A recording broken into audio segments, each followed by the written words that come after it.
man, we're like stuck at this hotel for 5 hours. Like, what do you want to do? You want to go in the pool? And he kept being like, no, I just want to like be in the room with you. Yeah. So we put on Coldplay. We started listening to music. Coldplay, huh? But don't you want him to grow up to be like cool? You're the one who showed me Coldplay in college, freshman year. Yeah, like 20 years ago when they made their last good album. I'm sure the listeners really love your positivity on media. You're just so fun and positive, you know, like. Okay, so yeah. Record the intro now. So what did Milkless? Because I think we start with the name. Two dads. We love our kids, but then we also need them to know that we're like pretty cool and it's not like a wimpy podcast. So, hey, hey, Milkless. Hey, welcome. Hey, Milkless. Call the audience, Milkless. What's up, Milkless?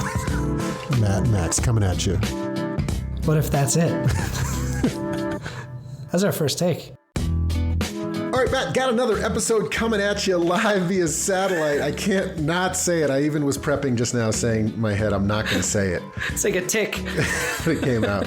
Anyway, I just got back from Boise, Idaho last night. We did a 3-day, 2-night soccer tournament, which I think we're going to save that for another day to talk about. I think we're traveling a little bit young with the club soccer. Club sports. I think the term you used for me is I want to blow up this soccer league. That's how you framed it to me, but we'll speak of this another time. Yeah, another time. But I think even though it was, I think just a lot of travel, 5.5 hours each way to get there. Like it was just pretty aggressive. Yeah. The silver lining was on the way back. My 9-year-old son just really, really was kind of like missing the hotel, saying, I really want to go back to that hotel. And I kept saying like, yeah, that's cool, man. Like we can go back maybe with the whole family. And he's like, no, no, there was something really nagging at him the whole drive home. We get home and then I'm putting him to bed and I'm kind of laying with him. We're talking and he's like, oh, I just want to go back to that hotel.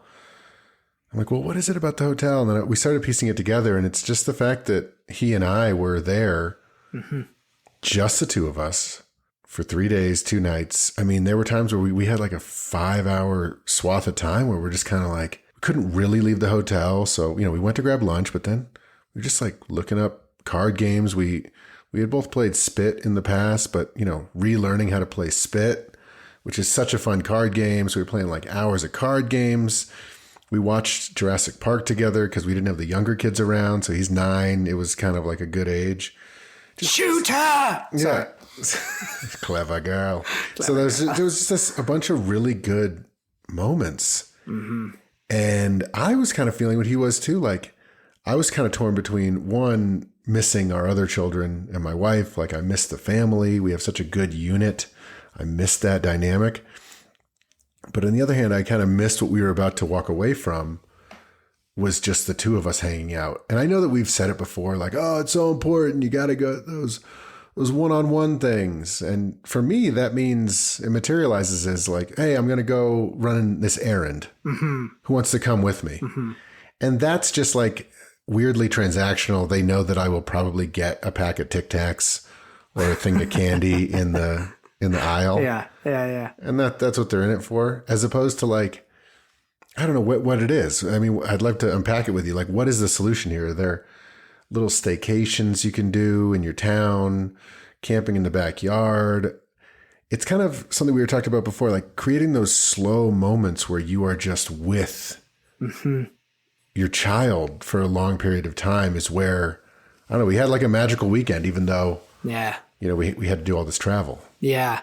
It's interesting too, what he first keyed on was like, I missed this hotel. Because I feel that sometimes from particularly my oldest daughter, where if we have an experience that's really, that lightning in a bottle, just like magic kind of thing, she wants that again. What she wants is like, I want to do that exact thing again. And it is like, I remember that as a kid, that when something's just perfect, you're like, let's just go back there. And then it is like a sadness of life that like, every time is always passing, right? And it's so hard to recreate something that is perfect. Those are those little moments when like a kid sees something and you remember that about being a kid and you're like, this is like a thing about life that is just like interesting and makes moments very precious, but also Yeah, like I also kind of saw like, outside of going to the grocery store or running an errand where I will do that solo with a kid. We have friends, you met them, Danny and Taryn. I think that they go out like dinner dates with one kid.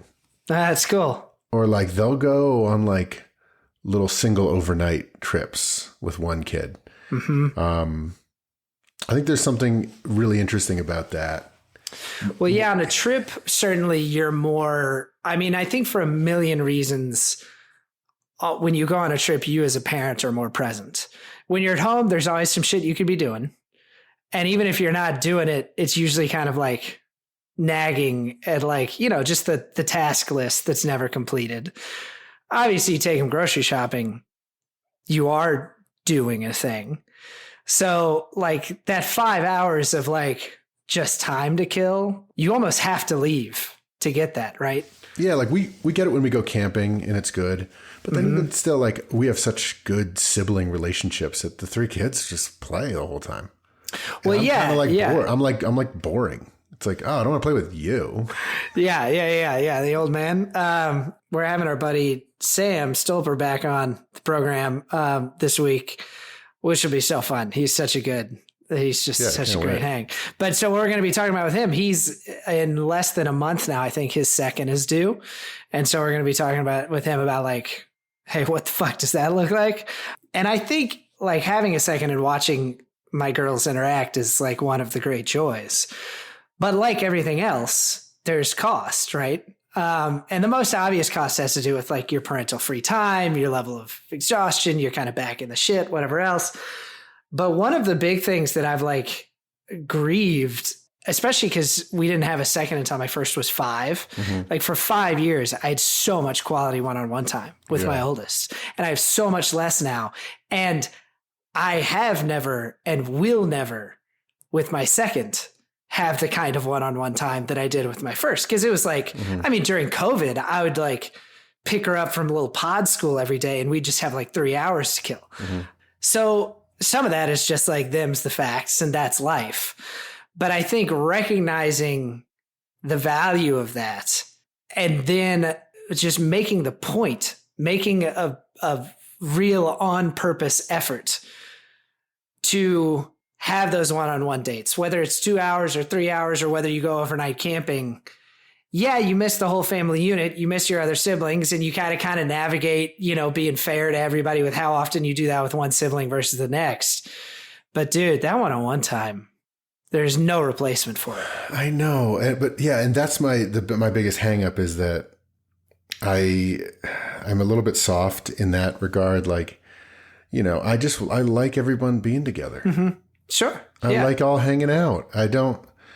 But there is a cost with that. I'm always playing like with everybody at once. So we play games. Yeah. We've talked about it before that everybody can play. Yeah. There's some lowest common denominator. Yeah. So like, maybe seeing Jurassic Park, playing one-on-one for hours was great for that oldest child. Mm-hmm. But I just, I kind of feel bad. Like if I'm going to schedule something, it's like, okay, well, yeah. In 3 weeks, I'm going with this child away for a single overnight. I don't know. It just seems like, I guess if you do it really organized and have a little schedule going, then it becomes normal. Mm-hmm. And, my wife's really fun too. So the other kids. Yeah. They're doing good. Kids, Yeah. Yeah. And I think, you try to create some like evenness around that. I mean, obviously if you're like me and the oldest are going for our third trip of the month, fuckers, then like it's going to cause some problems. But if I was thinking about, I went and filmed this thing up in Minnesota and it was kind of this like conference this friend of mine put on, and there were speakers and she was one of the speakers. And then there was a conversation between her and this other woman who were both kind of these like big boss public speakers. And they're also really close friends. And they were talking about friendships in their life. So they weren't talking about kids, they were talking about friendships, but I think the same thing applies. And they were talking about the magic of getting together as friends. And they had gone to Red Rocks to see a concert with this small group of friends. Mm-hmm. And they were talking about how magical it was, but then they kind of stopped. And my friend who was on stage said, the thing is, it is much about the fucking logistics of actually making that happen. as it is about the magic. Like we think friendship is this thing that like friends are forever, friends are for like, you just got to schedule it. And then you got to like put in the time and organize it and find the hotel and whatever the fuck else, all these things that you and I maybe don't excel at particularly. Yeah. It doesn't come naturally. Doesn't come naturally, but it's like, and I think, we've talked before about, and we're talking to Dr. Morgan Cutlip soon, who talks a lot about like mental load and, spousal load and how that's shared. I think a lot of times we lean on the moms to like set up the thing so that it can then be the magical moment. But like, if you want that one-on-one time with your kids, it's kind of our job to like schedule that and make sure it happens and organize it and everything else. I think it's worth doing. Yeah. And to use your word, like you and we are spontaneous improvisers. Yeah. This does not lend itself to that. Yeah. Like and I think it's just the type of thing, to your point, planning it out. Like I think even like a little staycation in a little motel or hotel, we're going out to dinner. We're going to stay over. Like we're back within 12 hours. Yeah. I mean, that will be, talk about a core memory or just like getting close with your kid. Yeah. I don't know. It's just, I could feel what my oldest was feeling. Oh, you know what he said at bedtime? He said, I feel weird in this house. And I was like, oh, tell me. He's like, I don't know. It just feels. And if I had to put words in his mouth, he didn't really say much more after that. That's when we figured out it was the fact that he missed the just me and him dynamic. Was that we had found something magical with just the two of us hanging out for an entire weekend. I don't think we'd ever done that before. And he loves our family and we have a great dynamic, but him and me would die. Like we're back in the house now. That's over now. And it was almost like you tasted some forbidden fruit. And now it's like, or like, I did mushrooms once and tripped. So it's like, oh, you figure something out about the universe. Oh, now I got to go back to real life. Yeah. Yeah. Like, so I feel like he had one of those moments where he's like, feels strange. Like basically put words in his mouth. We're going back to the way it always was. And yeah, he loves playing with his siblings. And when I say, hey, do you want to hang out with me, bud? He'll be like, no, I want to like play soccer with my brother and like play foosball and do all these fun things. Yeah. And it's almost like we figured something out together in that weekend and he didn't want to let it go because he knew that I would just be like the dad of the family again and he would be the son. Yeah, he was confronting that ephemeral nature of existence. This episode is brought to you by Milkless. We are self-funded, self-sponsored. Matt and Max, we're spending way too much time a week on this for your listening pleasure. So, if you want to help out, please visit our Patreon. Just kidding. We don't fucking do Patreon. We're not asking for any money. All we want is for you to text this to a friend. So, if you could pause the episode right now, think of someone who might benefit from Milkless. Maybe it's a dad you know, a mom you know, someone Think of the shittiest father you know. No, that shittiest father doesn't care enough to listen. But someone who maybe likes podcasts and, the thought of a parenting podcast is like, oh my God, it's like so dry. You can tell them how funny I am and how Matt also says things sometimes. Yeah. You need a dictionary to understand half of the things he's saying because he likes to show his big vocabulary. Oh my God. So, read a book, Max. Anyway, what was I saying? So just pause the episode right now. Text a friend. It means so much to us, and you will ensure that we will continue making these episodes free of charge forever. I think we don't want there to be, we always want there to be like a right answer. It's like this many hours in a day you do this many hours in a day you do this. But like the truth is everything is a trade. And of course you wouldn't trade being back with your whole family, but it is also not the same as that intense time when it's just the two of you. I think you can set the bar lower than a 5-hour drive and a stay at a hotel. I find that I have, since my second has been born, this kind of internal barometer that at some point will just feel like, oh, I don't feel intensely connected to my youngest right now. And if I'm feeling that and can notice that I'm feeling that, on Tuesday that week, I'll just say to my wife, hey, what do you think about on Sunday, me and the youngest are just going to bounce and go somewhere? And then I can kind of lean into my shitty planner. Well, it depends on how you want to look at it. I'm either an amazing improviser or a shitty planner or both. So that's kind of how I've always tried to balance those things. Because of course you want to spend a ton of time together as a family. But when I really feel like, hey, I'm not quite like clicked into this kid's internal life in the way that I feel like I want to be, the thing that I always reach for before I even make the plan is just, hey, let me have some time with just that kid. And the plus side of that, I mean, you have 3, but only having 2 is that automatically my wife is having that with the other kid. And we do that, I would say, more weekends than we don't. We'll do a little divide and conquer. Because that's how valuable I think it is, especially when there's a big age gap, like almost 7 and just turned 2. Yeah.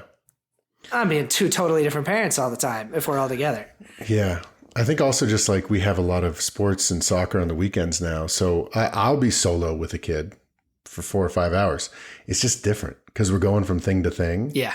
And maybe my logic brain is like, oh, I'm checking that box. I'm with the kid. But then it's like we have a 10-minute drive in the car. I'm like, hey, how's it going? What's school? Like, who are your friends these days? What do we? It's like, it just, you never get there. Yeah. Yeah. It's just kind of like, good. Oh, yeah, this person. Yeah. Yeah. Good. What are we doing today? What are we having for lunch? It's kind of, you don't get into that like problem solving mode of like, what do we want to do today? We got like nothing to do. Yeah. Yeah. You know, I had been feeling this way a little with my oldest daughter. So earlier in the week, I said to my wife, hey, can I, and there's this movie, Wild Robot, that just came out. Oh, my wife took the other 2 kids while I was in Boise to see that. Apparently amazing, right? I thought it was good, not great, which we can get into more. There's a little bit of a weird thing. Wild Robot, the robot is a mom. So this is a story about a mom, and it's a movie for kids, but the protagonist is a mom. And the kid character is pretty 2-dimensional, which is interesting. You could argue that's good for kids to like get that empathy view into a mom's internal life. But to me, it was like a little bit of like, this is more of a movie for the grownups than the kids. And I thought it was good, not great. And very much felt like an adaptation of a book that they had to cram a bunch into a movie. But you know me, I'm an asshole about movies. I don't like anything. Hard to talk to you about movies. Hard to talk to me about movies. I know it's unpleasant. But anyways, this is not the point of the story. It's a good movie. Good for them. I'm sorry. Okay. The point of the story was we got in the car. We drove 12 minutes to the theater. Once the screen was on and they were showing pre-show stuff, my daughter was just watching that. We watched this movie that she liked fine, but didn't love. And then we drove home. And I did not do the thing that I wanted to do, which was to have this time with her. So you're right. It's not all created equal. It's not just schedule this time. It's like schedule this time and then schedule it in a way where it is truly about the time together and not anything else. Yeah. I think what was interesting about it is like we were trying to kill time. It wasn't like, put your shoes on. We're going to be late for practice. We got to go here. We got to go there. Okay, quick. Let's go eat some lunch before we go to this barbecue. Like bing, bing, bing, bing, bing. It was like, man, we're like stuck at this hotel for 5 hours. Like, what do you want to do? You want to go in the pool? And he kept being like, no, I just want to like be in the room with you. So we put on Coldplay. We started listening to music. We were singing, playing cards. Coldplay, huh? But don't you want him to grow up to be like cool? You're the one who showed me Coldplay in college, freshman year. Yeah, like 20 years ago when they made their last good album, which I think was their first one. Came out. Yeah, it's horrible. I mean, I don't know if it's horrible, but I'm sure it's horrible. I'm sure the listeners really love your positivity on media. You're just everyone knows that Coldplay sucks now. This is not just me. It's just not true. You're just so fun and positive. You know, like you just make me happy, and I'm just glad that I got to talk to you for this short period of time, just to brighten my day. Max, I'm just trying to improve your taste, bro. Yeah. But we'll keep working on it. Yeah. So yeah, we're just listening to music, playing cards. It's like, I don't know. I don't want to like try to match something and reach for something that it was ephemeral in nature and is gone. But I think there is something to be said for like, you want to know why I think I was talking with my wife about this, why she thinks he kept saying the hotel, or maybe I said it to you. and you said this earlier, I mean, I consider you my wife as well. Work wife. My work wife. So either you or she said that we spent so much time in the hotel. Normally when we go to a hotel, it's like the place we sleep. Yeah. We were in that hotel room as like, one of the things he asked at bedtime, we were sleeping, he's like, do people ever live in hotels?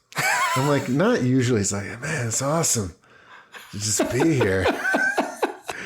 So like, so I think good. just like the fact that we were just hanging in that room, eating chips, playing cards. Yeah. I don't know. So like, Total lack of rush. oh, the opposite. Let's think of something fun to do to burn time. Yeah. Which gets to when you were articulating that super incredible experience you had with all of your kids recently. It was the lack of goals, lack of time constraints, lack of any hurry. It was just, here we are, we're together. Yeah. And maybe that's why I'm always big up in those downtown adventure days we have, but those are really, we leave the house and we know we have 7 hours. And that's all we know. And we know like one place we want to go. And then it just kind of unfolds. That's great. Yeah. It's so great. When there's so much time, it's not just like, okay, we're going to go out downtown adventure day. You pick lunch. No, it's like, should we bring a deck of cards? Should we bring a tennis ball and like find walls to throw it off of? And I know you love bringing tennis balls for Bringing catch. tennis balls, great. Yeah. I love tennis ball. So Well, dude, I'm glad, despite it being kind of a waste of a soccer tournament, I'm glad that it was not a waste of a trip or a waste of experience. That's really cool. no, it gave me a North Star. Like I think, and thank you for pushing me. Like I need to just schedule stuff and figure out what that is. Even if it's just camping in the backyard with one of the kids or going on I think it needs to be more than what I'm doing. Like I'm like, oh, we're going on a bike ride with one of the kids. It's like, that's like 40 minutes. Yeah. It's like, how about this? Like once a month, each kid gets a 10-hour situation. Yeah. And possibly with an overnight. Yeah.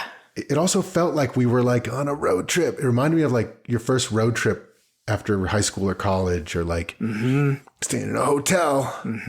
Oh, this is cool. It's just, we can figure out what we want to do.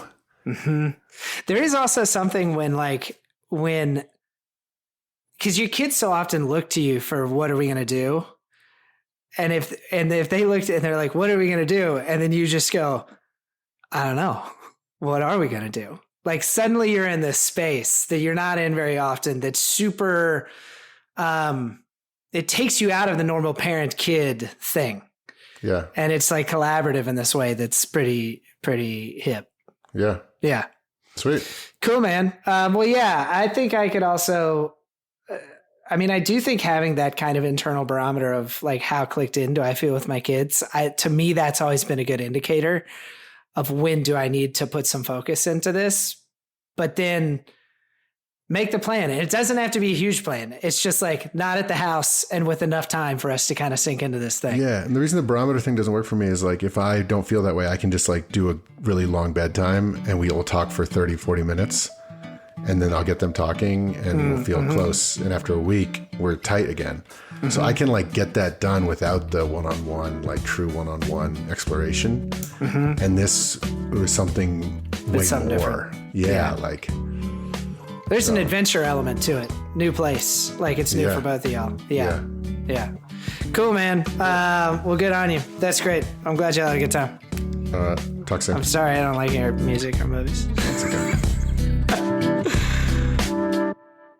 Brought to you by Violet Archer.